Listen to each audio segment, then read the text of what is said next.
Assalamualaikum warahmatullahi wabarakatuh. Perkenalkan, nama saya In Kamlatika, NIM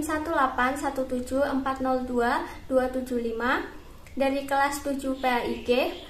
Pada kesempatan kali ini, saya akan memaparkan materi mengenai kekuatan politik, sosial, ekonomi, agama Konghucu, kemudian aliran agama Konghucu, dan yang terakhir yaitu relasi umat Islam dengan agama Konghucu di dunia, di Indonesia, dan di Banyumas.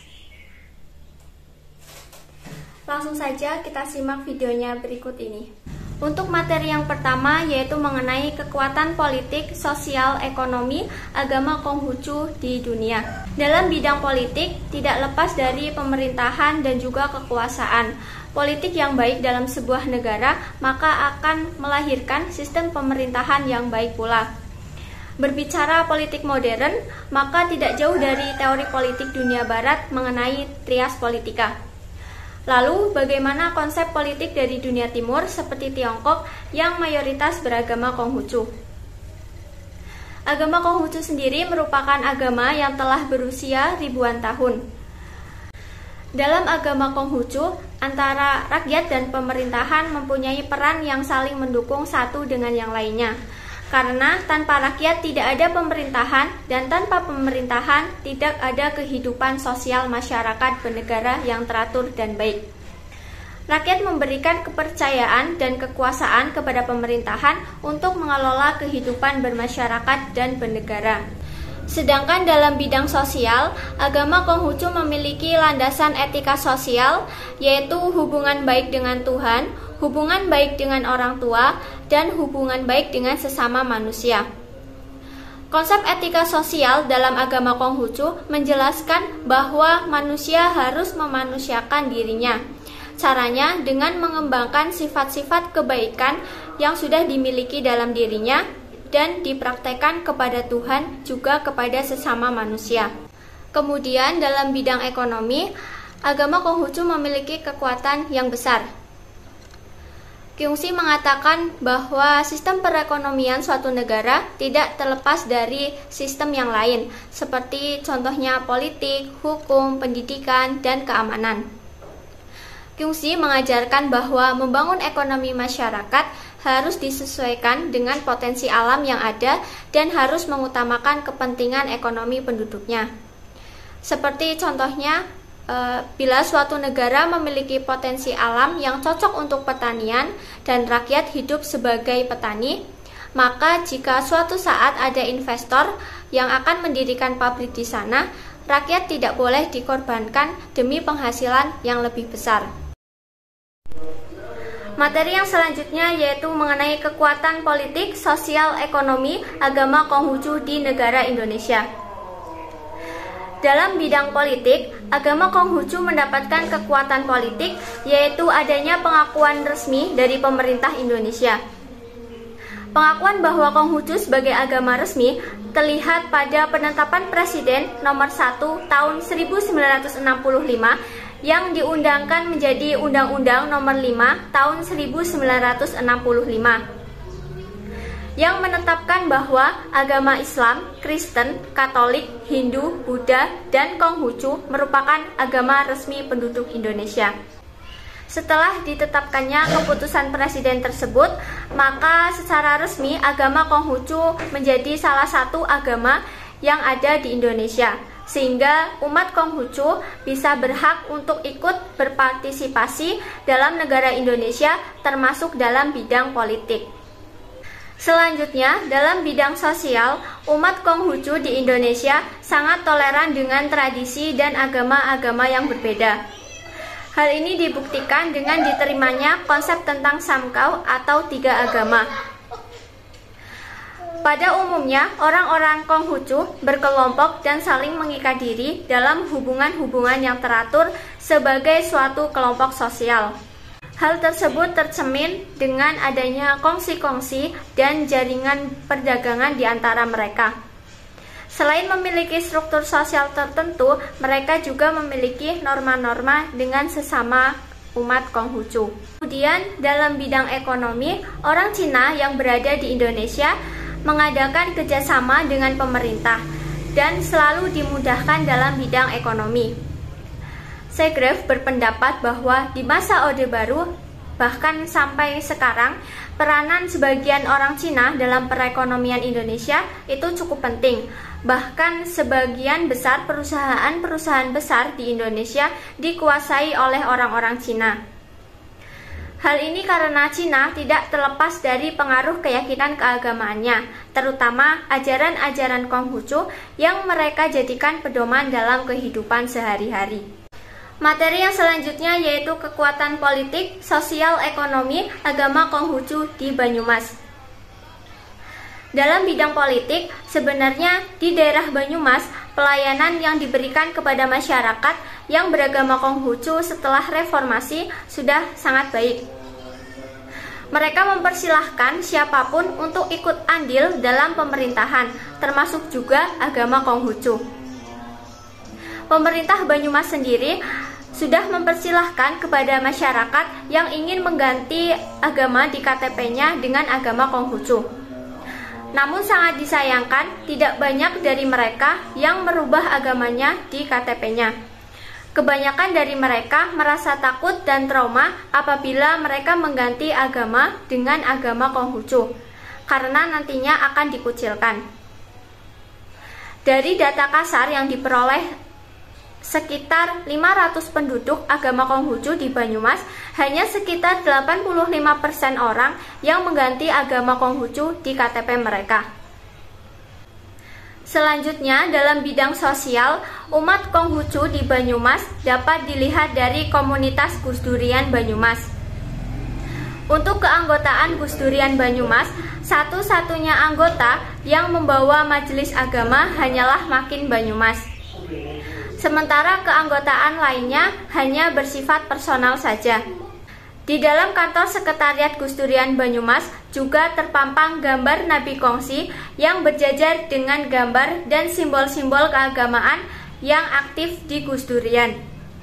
Keaktifan umat Konghucu dalam bidang sosial juga tercatat dalam Forum Kerukunan Umat Beragama atau FKUB Banyumas. Menurut Ketua FKUB Banyumas, tokoh-tokoh Konghucu sangat dekat dengan FKUB Banyumas. Mereka sering datang dalam kegiatan-kegiatan koordinasi antar umat beragama di Banyumas. Kemudian dalam bidang ekonomi, umat Konghucu di Indonesia sejauh ini adalah umat yang independen, tidak mengharapkan uluran dan bantuan dari pihak luar. Mereka mengelola organisasi dan melakukan pembinaan umat dengan cara swadaya, termasuk membeli lahan dan membangun gedung pertemuan. Seperti di Banyumas contohnya, tokoh-tokoh umat Konghucu memiliki kemampuan ekonomi yang sangat kuat.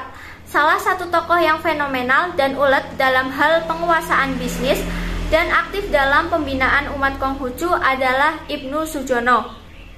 Unit usahanya beragam, antara lain ada gedung bioskop Raja Wali, pabrik bulu mata, dan wig untuk kebutuhan ekspor.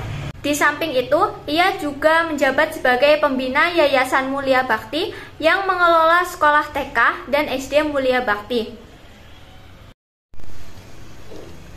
Materi yang selanjutnya yaitu aliran keagamaan Konghucu. Sebelum saya bahas mengenai aliran dari agama Konghucu ini, perlu teman-teman ketahui bahwa di negara Cina memiliki banyak aliran. Namun ada 3 aliran yang dominan pada masa itu, yaitu Konghucu, legalisme, dan mohisme. Dalam hal ini yang akan kita bahas yaitu mengenai aliran Konghucu. Konghucu adalah aliran pemikiran yang bisa dibilang memiliki pengaruh paling besar di Cina.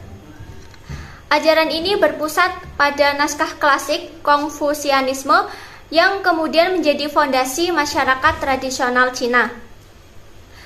Inti ajaran Konfusius ini terletak pada etika dan moral, di mana etika dan moral inilah yang mengatur hubungan antara manusia sesuai dengan status masing-masing.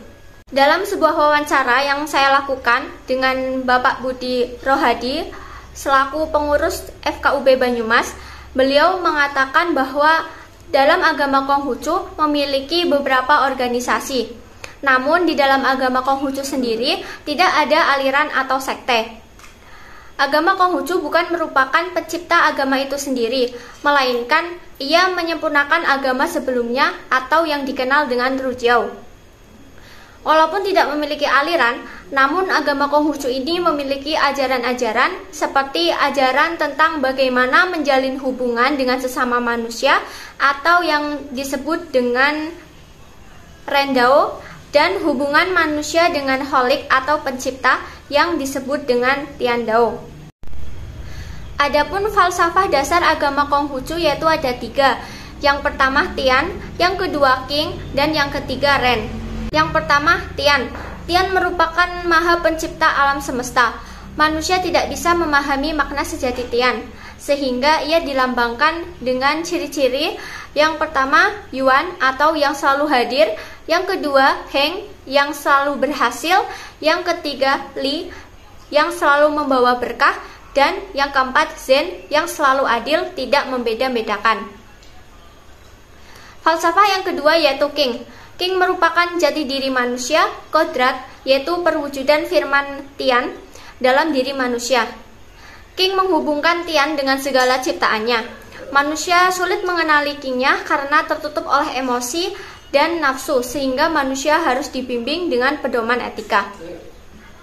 Meskipun King setiap manusia itu berbeda-beda, tetapi memiliki satu persamaan yaitu Ren atau peri kemanusiaan. Dan yang terakhir yaitu Ren atau peri kemanusiaan. Ren ini dapat dibagi menjadi 2 bagian, yaitu Zong atau setia dan Su yaitu solidaritas.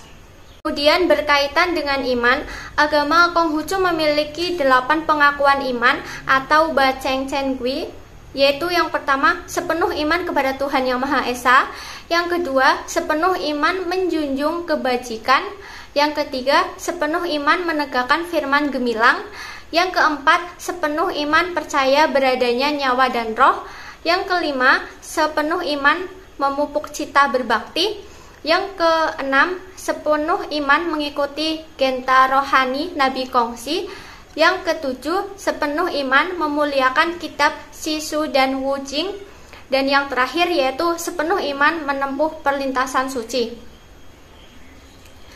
Dalam menjalin hubungan bermasyarakat, agama Konghucu juga memiliki 5 etika atau yang disebut dengan bulan. 5 etika tersebut yaitu yang pertama hubungan antara pimpinan dan bawahan, yang kedua hubungan antara suami dan istri, yang ketiga hubungan antara orang tua dan anak, yang keempat hubungan antara kakak dan adik, dan yang terakhir yaitu hubungan antara kawan dan sahabat. Materi yang terakhir yaitu relasi umat Islam dengan agama Konghucu di dunia, di Indonesia, dan di Banyumas. Secara umum, agama Konghucu dan Islam sama-sama memiliki agama yang menjunjung tinggi perdamaian. Dalam sejarahnya, jarang sekali terjadi konflik atau pergesekan antara agama Islam dengan agama Konghucu. Namun sayangnya, kedua agama ini yang berada pada bagian budaya timur selalu mendapatkan perlakuan yang tidak baik dari budaya barat. Budaya barat menganggap bahwa budaya timur bertabrakan dengan budaya barat, yang pada hal ini tentang kebijakan-kebijakan yang dibuat oleh Amerika. Tentu ini menjadi sebuah tantangan tersendiri untuk budaya timur yang dikhususkan untuk agama Islam dan agama Konghucu, yang mana kedua agama ini perlu bersatu untuk membuktikan bahwa kedua agama ini mampu menjadikan dunia yang harmonis dan tentram dengan menerapkan ajaran-ajaran dari timur. Di Indonesia, relasi umat Islam dengan agama Konghucu dapat terbangun dengan baik. Walaupun masih terjadi gesekan-gesekan kecil, namun tidak sampai menimbulkan pertikaian. Secara umum terjadi harmonisasi antara umat Islam dengan Konghucu.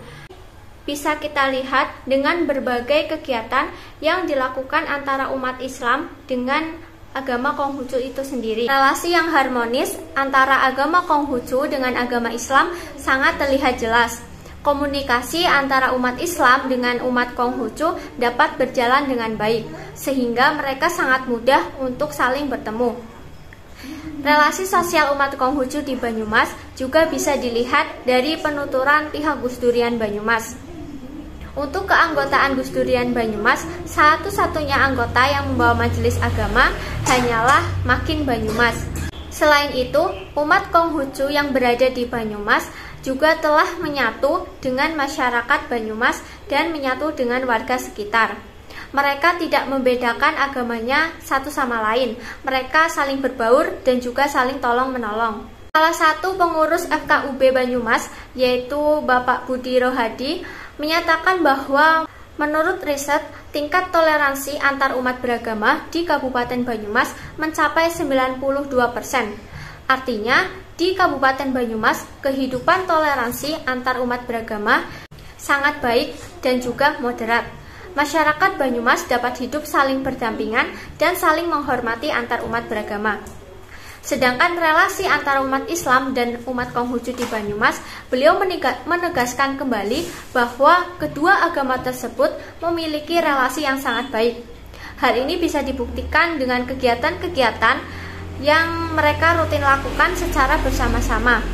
Seperti contohnya kegiatan sosial yang dilakukan oleh umat Konghucu berupa pembagian makanan secara gratis kepada orang jalanan dan yang membutuhkan dengan menggandeng pemeluk agama lain sebagai simbol kebersamaan atau toleransi yang ditunjukkan dalam kehidupan bermasyarakat. Kegiatan sosial lainnya yang bisa dilihat sebagai wujud toleransi dan peduli antar umat beragama di Banyumas, yaitu pada saat bulan Ramadan, di mana umat Konghucu ikut menyelenggarakan buka bersama dan bagi takjil untuk umat Islam yang sedang melaksanakan ibadah puasa. Bukan hanya itu, ketika umat Islam sedang memperingati Hari Raya Idul Fitri, dengan melaksanakan sholat Idul Fitri, umat agama lain, dalam hal ini yaitu Konghucu, turut menjaga ketertiban dan kelancaran sholat Idul Fitri. Pusat kegiatan umat Konghucu di Banyumas bertempat di Kelenteng Hok Teng Bio yang berlokasi di Jalan Wihara dekat Pasar Wage Purwokerto. Dalam kelenteng tersebut, pengurusnya bukan hanya terdiri dari orang-orang Tionghoa ataupun orang-orang yang beragama Konghucu. Namun, dalam pengurus kelenteng tersebut juga terdapat pengurus-pengurus yang beragama non-Konghucu, seperti contohnya agama Islam. Ini merupakan salah satu wujud kerjasama atau hubungan yang baik antar pemeluk agama di Kabupaten Banyumas. Mungkin hanya itu yang dapat saya sampaikan pada presentasi siang hari ini. Mudah-mudahan materi yang saya sampaikan bermanfaat untuk kita semua dan juga bisa menambah ilmu pengetahuan dari teman-teman. Apabila ada salah kata, saya mohon maaf yang sebesar-besarnya. Terima kasih. Wassalamualaikum warahmatullahi wabarakatuh.